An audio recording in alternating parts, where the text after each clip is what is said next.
Hello दोस्तों, welcome to my YouTube channel. दोस्तों, अभी तमाम न्यूज़ पेपर, न्यूज़ चैनल, तमाम जितने भी पत्रिकाएं हैं, सारे में 8वें वेतन आयोग का जिक्र हो रही है और उसमें 2.86 फिटमेंट फैक्टर का हो रही है बात। तो दोस्तों, हम न्यूज़ पत्रिका, न्यूज़ चैनल अकॉर्डिंग के अनुसार न्यूज़ नेशन में तो बोला ही था, बाकी तमाम जनसत्ता पेपर में है जो छपी हुई है, उसमें तमाम 2.86 का फिटमेंट का जिक्र किया गया है 8 पे कमीशन का। तो हम बोले कि क्यों नहीं अपने दोस्तों और पेंशन भोगियों एवं सिविल पेंशनरों को न्यू अपडेट की जानकारी दे दे। बहुत खुशी के समाचार है कि हमारी जेट 8वां वेतन आयोग में लगभग 2.86 फिटमेंट फैक्ट बढ़ने से अबाउट लगभग 3 गुना पेंशन और पे में बढ़ोतरी होगी। मैं आप ज़्यादा से ज़्यादा आप लाइक कीजिए और सब्सक्राइब कीजिए और प्रेस आइकन पर दबाइए ताकि हमारे साथ जुड़िए। जो नई नई अपडेट हम आपको देंगे, आपको आप हमसे जुड़ जाइएगा, आपके मोबाइल पर चली जाएगी हमारी वीडियो और आप आराम से देखिएगा। बिना बटन दबाए हुए आप हमसे नहीं जुड़िएगा और नई नई अपडेट की जानकारी नहीं ले सकेंगे। इसलिए दोस्तों, आप कृपया करके ज़्यादा लाइक कीजिए, सब्सक्राइब कीजिए, वीडियो छोड़कर मत जाइएगा। बहुत ध्यानपूर्वक से देखिए कितनी है अच्छी। आपको गुड न्यूज़ हम 8 पे कमीशन के बारे में दे रहा हूँ। दोस्तों एवं पेंशन भोगियों एवं पेंशनरों,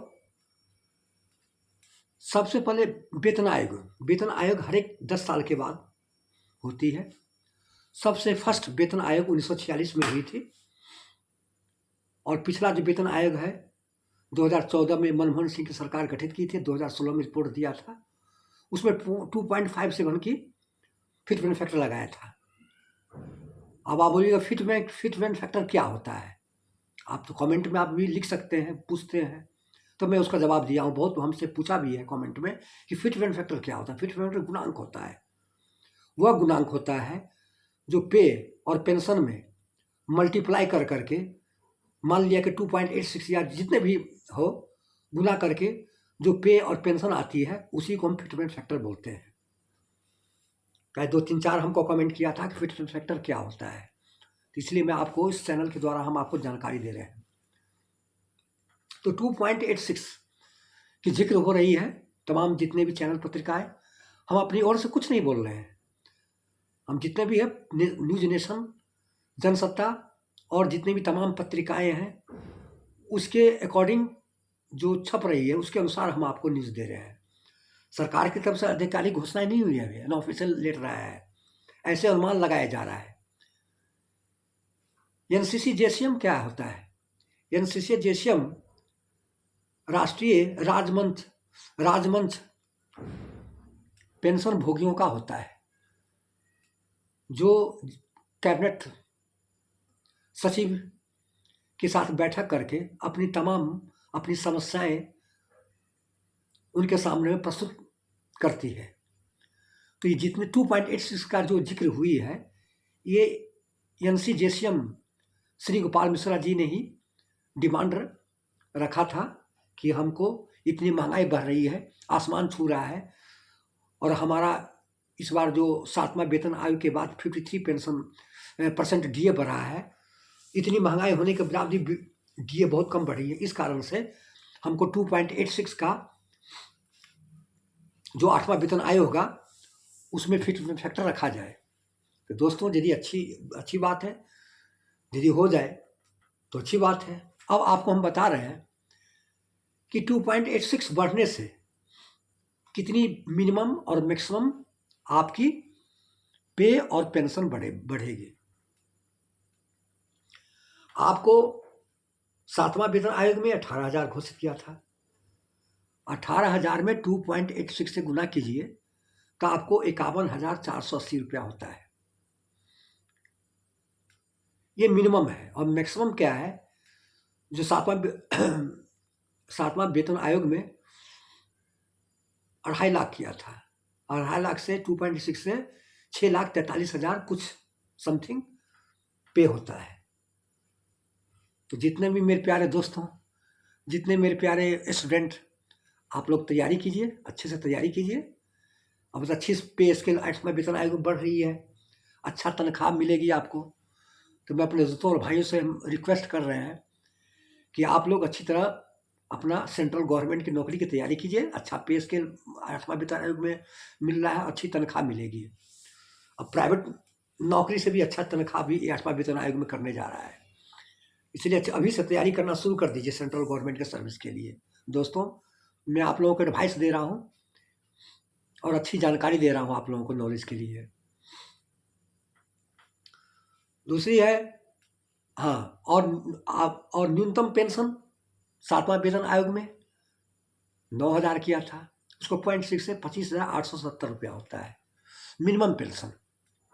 अब मान लीजिए फिटमेंट फैक्टर, और फिटमेंट फैक्टर में आपको जितनी आपकी पेंशन है, आप ये जो आपको मिल रही है, उसमें 2.86 से गुना कर दीजिए, आपको उतनी पेंशन मिल जाएगी। और सोच लीजिए, और उसमें आप मेडिकल अलाउंस जोड़ दीजिए। ये पेंशन वाले को हम बोल रहे हैं। और जो सर्विस है, जो सर्विस करता है, जितनी आपकी पे, मान लिया कि किसी सर्विस वाले को 50,000 रुपया पे है, उसमें 2.86 से गुना करने से 1,43,000 होता है। इतनी आपको पे बढ़ जाएगी। माने फिफ्टीमेंट फैक्टर होता है, गुणांक होता है जो पे और पेंशन में, उससे गुना करके उतनी सैलरी बढ़ जाएगी आपको। तो पेंशन वाले को तो सिर्फ मेडिकल अलाउंस मिलता है पेंशन के साथ, और तो कोई है ही नहीं। बाकी जो सर्विस जो करती है, उसको एचआरए है, टीए है कि नहीं। इसके बाद चिल्ड्रेन अलाउंस है, जैसे बहुत तमाम है, भत्ता, एक्सपेंशन अलाउंस है। तो जितने भी तमाम भत्ताएं उसमें जुट जाती है, और उतनी उसको पे मिलती है। इसलिए मैं आप लोगों को सोचा कि क्यों नहीं आपको हम नई जानकारी दे दें, न्यू अपडेट। बहुत खुशी के समाचार है।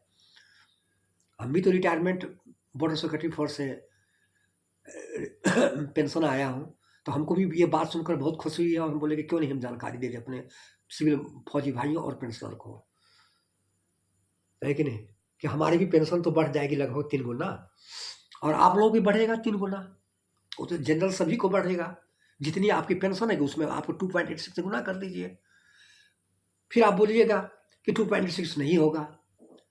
अरे होगा या नहीं होगा तो फ्यूचर की बात है। तो गवर्नमेंट के सामने में डिमांड रखी है ना, एनसीसी जेसीएम सिवाल को जब तक डिमांड नहीं रखेगी तो गवर्नमेंट उतना नहीं करेगी। अपना मन से जो चाहेगी वो अपना दे देगी फिटमेंट फैक्टर। तो मांग करना तो जरूरी है। यदि बाय दिवस यदि नहीं होता, उससे कम होता है, तो उसमें आप गुना कर दिए उतना। जैसे मान लिया कि 2.86 नहीं हुआ, वह 1.9 हो या 2 पॉइंट है, 2.28 हुआ फिटमेंट फैक्टर, उसमें अपनी पेंशन और अपनी पे से गुना कर दीजिए, उतनी आपकी पेंशन और पे हो जाएगी। ये सीधी सी बात है। तो दोस्तों, आप लोग लाइक कीजिए, सबसे बहुत मेरे को सपोर्ट मिल रहा है, और मेरे को मनोबल बढ़ रहा है कि क्यों नहीं हम अपने फौजी भाइयों को और पेंशनरों को हम अच्छी गुड न्यूज़ दें, अच्छी नई नई जानकारी दें, है कि नहीं। इससे पहले मैं आपको एक वीडियो बनाए थे, उसको आप फिर रिपीट कीजिएगा, देखिएगा। उनमें कम्यूटेशन के बारे में हम बताए हैं कि कम्यूटेशन हो सकता है कि फ्यूचर में जो 15 साल अभी कट रही है कम्यूटेशन का, वो हो सकता है स्टे लग जाए। क्या है कि स्टेट गवर्नमेंट को पंजाब और हरियाणा गवर्नमेंट पर चंडीगढ़ हाई कोर्ट स्टे लगा दिया है। ऑलरेडी गुजरात कर ही दिया है, अपने कर्मचारी को बिना कोर्ट जाए ही गुजरात गवर्नमेंट लागू कर दिया है। तो अब धीरे धीरे जितने भी राज्य स्टेट गवर्नमेंट की स्टेट गवर्नमेंट है, अपने कर्मचारियों को कंपटीशन में ऑटोमेटिक संशोधन करके उसको 12 या 13 साल को करने जा रहा है। तो सेंट्रल गवर्नमेंट को भी तो करना चाहिए। देखिए, कहीं इस 8वें वेतन आयोग में ये प्रस्ताव डाला जाएगा, उसमें संशोधन पूरा होगा, तो जितने भी हमारी मांग है, जितने भी संशोधन होगी, वो सब पूरा होगी। अभी मेडिकल अलाउंस से 1,000 मिल रहा है, मांग कर रही है, तो हो सकता है कि 8वां वेतन आयोग में, और ये भी आपको गुड न्यूज़ दे रहा हूँ कि हो सकता है 2026 में जनवरी से लागू हो जाएगा। अभी तो गठित हुआ नहीं है।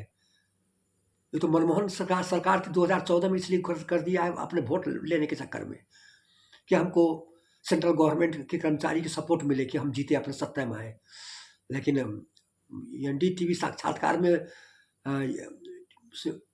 जो बिग सचिव सोमनाथ, उसको बोला कि अभी बहुत समय है, 2026 लागू होगा, अभी 2024 चल रहा है। तो हो सकता है कि 2025 दिसंबर के लास्ट तक कर दे, या बजट से पहले कर दे गठित, और 2026 से, क्योंकि 8वां वेतन आयोग में अभी ज़्यादा नहीं है, उसको गवर्नमेंट को लागू करने में ज़्यादा टाइम नहीं लगता है। पहले बोलता है 12 महीना से लेकर 18 महीना तक लगता है, ये सब गलत बात है।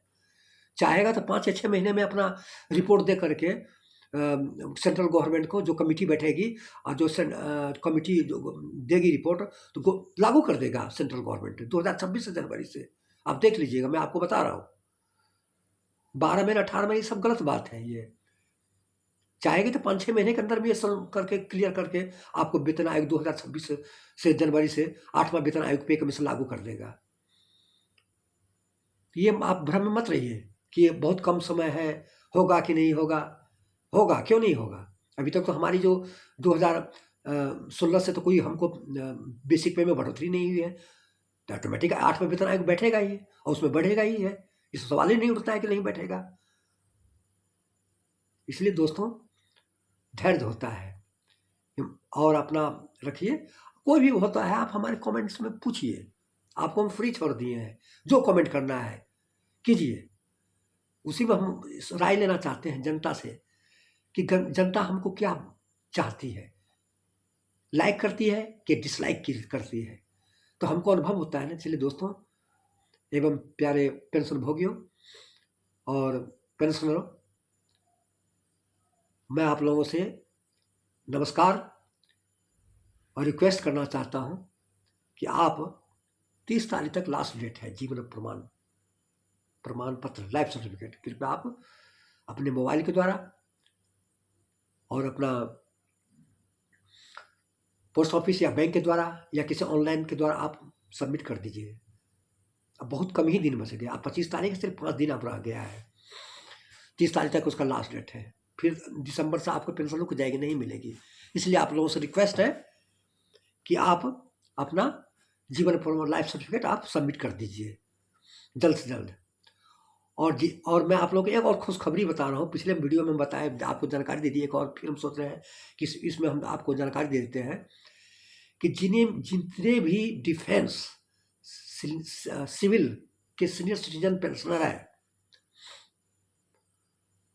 उसको सेंट्रल गवर्नमेंट बहुत बड़ी सौगात दी है। हाँ, आपको बता रहा हूँ मैं, क्योंकि जितने भी पोस्टमैन को और पोस्टल डिपार्टमेंट को सेंट्रल गवर्नमेंट आदेश दी है कि जितने भी सेंट्रल गवर्नमेंट के डिफेंस पेंशनर हो, सिविल पेंशनर हो, जो सीनियर सिटीजन है, उस सीनियर सिटीजन का सर्टिफिकेट मिलेगा। और वो सर्टिफिकेट मिलने से आप हर चीज़ में आप क्लेम कर सकते हैं। रेलवे रिजर्वेशन, किसी चीज़ में आपको बेनिफिट मिलेगा। और नेक्स्ट ईयर 2025 से आपको कहीं जाने की जरूरत नहीं है। आप घर में पोस्टमैन आएगा और तमाम आपकी जितनी भी है लाइफ सर्टिफिकेट आप सबमिट कर देगा। आपको सिर्फ आधार कार्ड और पीपीओ नंबर देना है। पीपीओ नंबर और आधार कार्ड आपका फेस लेगा और कर देगा, सबमिट करते मोबाइल के द्वारा आएगा, वहीं पर सब आपको करके और फिलअप करके ले जाएगा। आपको कहीं जाने की जरूरत नहीं है। कितनी बड़ी सौगात दी है सेंट्रल गवर्नमेंट, सोच लीजिए, सीनियर सिटीजन के लिए। इसलिए दोस्तों, आप लोग ज़्यादा से ज़्यादा लाइक कीजिए, सब्सक्राइब कीजिए। ओके, गुड मॉर्निंग, नमस्कार।